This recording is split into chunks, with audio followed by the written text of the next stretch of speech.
I'm Steve Wiggins, and this is the Groundworks Ministries podcast. Today we're reading from the book of Exodus, chapter 30. So let's focus on verses 15 through 18.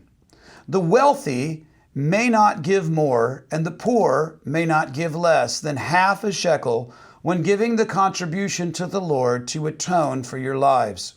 Take the atonement money from the Israelites and use it for the service of the tent of meeting. It will serve as a reminder for the Israelites before the Lord to atone for your lives. Exodus 30, verses 15 through 18. Now, the technical expression for ransom occurs 3 times in the Torah of Moses. And each time it refers to money that is paid by someone who was guilty of taking human life in circumstances that do not constitute murder. And such a ransom was forbidden in the case of deliberate murder. You couldn't just pay your way out of capital murder. So you could not simply murder someone, pay an agreed upon price, and have your sins atoned for via your debit card, so to speak. And this concept underlies the half shekel atonement of today's passage. The same phrase is used in connection with the offering of plunder after the Midianite battle in Numbers chapter 31, verse 52. And those men registering in the census were those registering for military duty, all able-bodied men.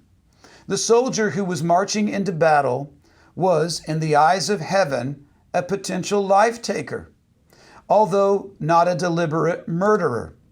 So the soldier is to be impressed with the fact that, high as the aims for which he goes into battle may be, war remains a necessary evil. Therefore, ransom is to be paid at the time of the muster, right, when all the soldiers come together. And it's a ransom for the taking of life, long before the actual fighting occurs. So whether rich or poor, the tax was the same. All souls taken are of equal value, and all life takers are of equal guilt in the eyes of God. Hence, all are to give the exact same ransom. Concerning our guilt, Jesus paid our ransom. 1 Timothy chapter 2, verses 5 through 6, for there is one God and one mediator between God and man, the Messiah, Jesus, who gave himself a ransom for all, a testimony at the proper time. The redemption of the Messiah is offered to all people regardless of nationality or social standing. Consider this in Revelation chapter 5, verse 9. And they sang a new song. You are worthy to take the scroll and to open its seals, because you were slaughtered and you redeemed us for God by your blood from every tribe and language and people and nation. In Matthew 27, verse 25, those present at Jesus' trial cried this, may his blood be on us and on our children. And yet Jesus prayed in Luke chapter 23, verse 34, Father, forgive them, for they know not what they do.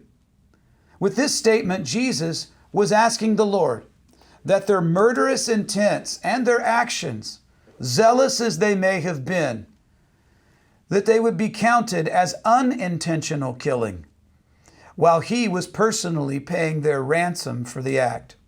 Now ponder the depth of his great love for you. Do you feel the gravity of his sacrifice which he made for your salvation? He has literally paid your ransom.